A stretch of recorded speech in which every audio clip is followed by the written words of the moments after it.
बच्चे दिए अल्हम्दुलिल्लाह, है ना जी, अल्हम्दुलिल्लाह, गबरू जमान। And I am so blessed. जब मैं देखती हूँ अतराफ में बहुत सारी चीज़ों को, तो फिर उसके बाद मैं यही सोचती हूँ कि अल्लाह का मुझ पर बड़ा करम है। मेरा कोई इसमें वो नहीं है इतना ज्यादा कंट्रीब्यूशन। बहुत सारे लोग एफर्ट करते हैं अपने आपका बच्चों बहुत के ज्यादा लिए, कंट्रीब्यूशन है लेकिन फिर बच्चों भी को तरबियत करने में, बच्चों को पढ़ाने में बहुत एक अहम किरदार होता है। जब ये टाइम दे रही थी तो आप क्या कर रहे थे? मैं सिर्फ आप बताओ, चलो ये भी जवाब आप ही दो।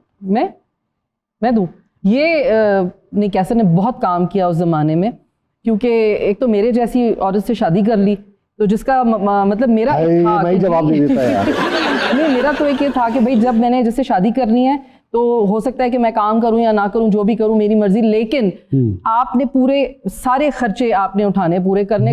घर में जो राशन आएगा वो भी मियाँ के पैसों से आना चाहिए। कैसर भाई, आप मानते हैं कि शादीशुदा आदमी की इतनी मत मारी जाती है कि वो बीवी से तंग आकर भी दूसरी बीवी का ही सोचता है? नहीं, वो 6-6 दिन आके जो है ना लाहौर रहता है शूटिंग्स के लिए।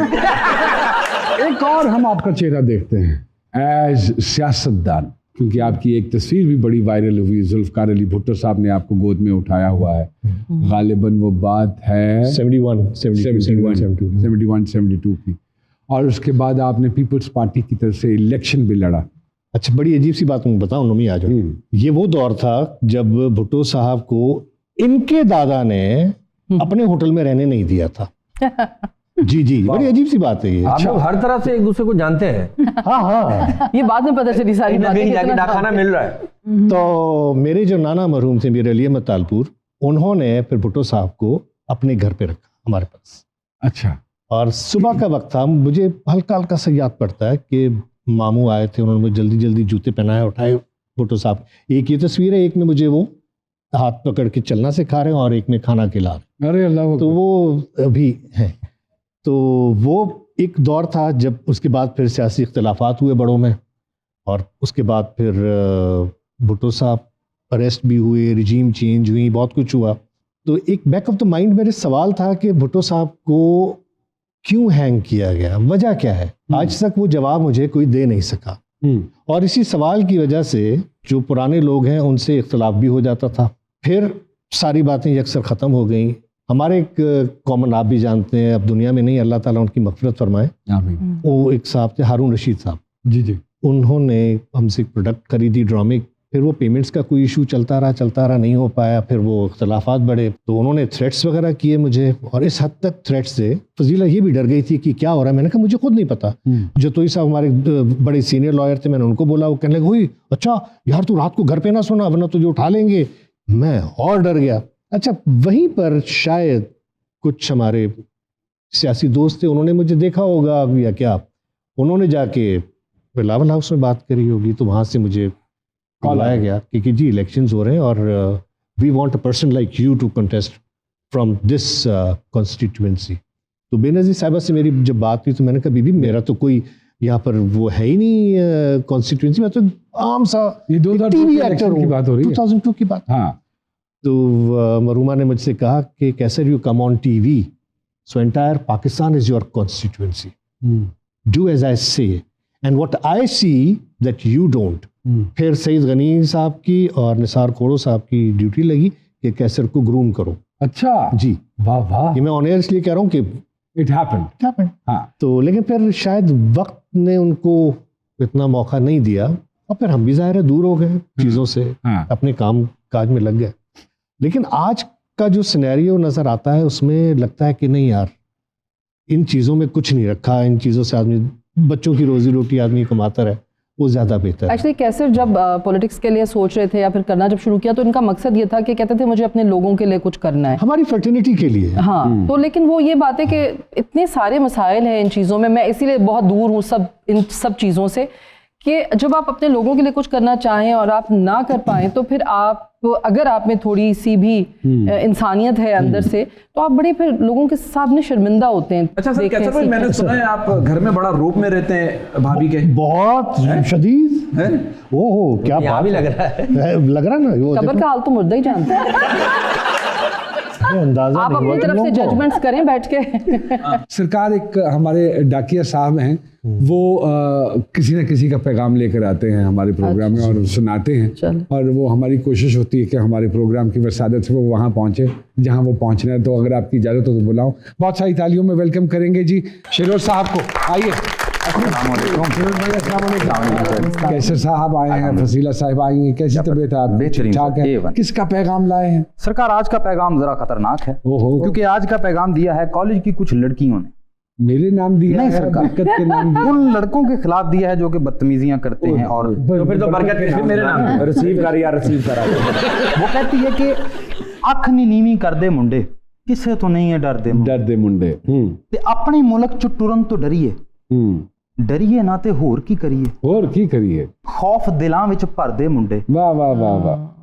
किसे तो नहीं है डर दे मुंडे। आप इसको ज्यादा एंजॉय करेंगे अगर आप अपनी जवानी विजुलाइज करेंगे तो। अब क्या मतलब, हम क्या बुढ़े हो गए? छुट्टी वेले सड़कां उत्ते खलोते रहिंदे कढ के बूथे, आहा, धुੱਪ ना भी नहीं सड़दे मुंडे, किसे तो नहीं है डर दे मुंडे। डर दे मुंडे। ते फिरदे ने ये जुट बना के, हाँ, तकदे रहंदे टिक टिकी ला के, ला के, वाह, वाह, आहा, टिक्का। ਕਹਿੰਦੇ ਨੇ ਨਾ ਘਰ ਤੱਕ ਛੱਡ ਕੇ ਆਏਗਾ, ਇੰਜ ਵੇਖਦਾ। ਤੱਕਦੇ ਰਹਿੰਦੇ ਟਿਕ ਟਿਕੀ ਲਾ ਕੇ ਤੇ ਜਾਨਵਰਾਂ ਵਾਂਗੂ ਲੜਦੇ ਮੁੰਡੇ, ਉਫ, ਕਿਸੇ ਤੇ ਨਹੀਂ ਹੋ ਡਰਦੇ ਮੁੰਡੇ। ਤੇ ਕਾਲਜ ਸਾਰਾ ਸਾਲ ਨਹੀਂ ਵੜਦੇ, ਮਾਪੇ ਮੁਫਤੀ ਫੀਸਾਂ ਭਰਦੇ, वाह, ऐसे ही। सही बात। ਇੱਕ ਹਰਫ ਨਹੀਂ ਪੜਦੇ ਮੁੰਡੇ, ओए, आहा, ਤੇ ਕਿਸੇ ਤੋਂ ਨਹੀਂ ਹੈ ਡਰਦੇ ਮੁੰਡੇ। ਡਰਦੇ। ਤੇ ਮੋਟਰਸਾਈਕਲਾਂ ਪਿੱਛੇ ਲਾਂਦੇ, ਪੁੱਠੇ ਸਿੱਧੇ ਗਾਣੇ ਗਾਉਂਦੇ, हाँ, ਲੱਗਦੇ ਨਹੀਂ ਕਿਸੇ ਘਰ ਦੇ ਮੁੰਡੇ, हाँ, वाह वाह वाह। ਕਿਸੇ ਤੋਂ ਨਹੀਂ ਹੈ ਡਰਦੇ ਮੁੰਡੇ। ਮੁੰਡੇ। ਤੇ ਮੰਗਦੇ ਰਹਿੰਦੇ ਮੋਬਾਈਲ ਦੇ ਨੰਬਰ, ਤਾਈਓ ਨਹੀਂ ਆਉਂਦੇ ਪਾਸਿੰਗ ਨੰਬਰ, ਤੇ ਜਾਂਦੇ ਸਿਰ ਤੇ ਚੜਦੇ ਮੁੰਡੇ, आहा, ਕਿਸੇ ਤੋਂ ਨਹੀਂ ਹੈ ਡਰਦੇ ਡਰਦੇ ਮੁੰਡੇ। ਤੇ ਸ਼ਰਮ ਕਰੋ ਪੜ੍ਹਾਈ ਕਰੋ, ਇੰਜ ਨਾ ਬੇਹਯਾਈ ਕਰੋ, करो, ओए वाह वाह। वाह वाह। वाह, ਸ਼ਰਮ ਕਰੋ ਪੜ੍ਹਾਈ ਕਰੋ, ਇੰਜ ਨਾ ਬੇਹਯਾਈ ਕਰੋ, ਇੰਜ ਨਹੀਂ ਦਿਲ ਤੇ ਚੜਦੇ ਮੁੰਡੇ। जबरदस्त। नहीं सर, मैं आपको एक बात बताऊं क्या सर भाई, कुछ लड़कियों का प्रॉब्लम क्या है, बदतमीज कैसे देख रहा है, बदतमीज देख भी नहीं रहा, अब ये बदतमीज करे भी तो क्या करे। आपके दास बाबू जो एक बड़ी अच्छी सी मैसेज सुना के गए, मेरे पास भी एक इससे मिलता जुलता मैसेज है थोड़ा मैं सा। वो आपका मैसेज सुनूंगा, उसका जिक्र नहीं करना चाह रहा था, वो मेरी नॉलेज में था, लेकिन एक छोटी सी, चूंकि हमें ब्रेक लेनी अच्छा, है, ठीक। तो एक छोटी सी ब्रेक के बाद दोबारा आपकी खिदमत में हाजिर होते हैं। कहीं मत जाइएगा जी।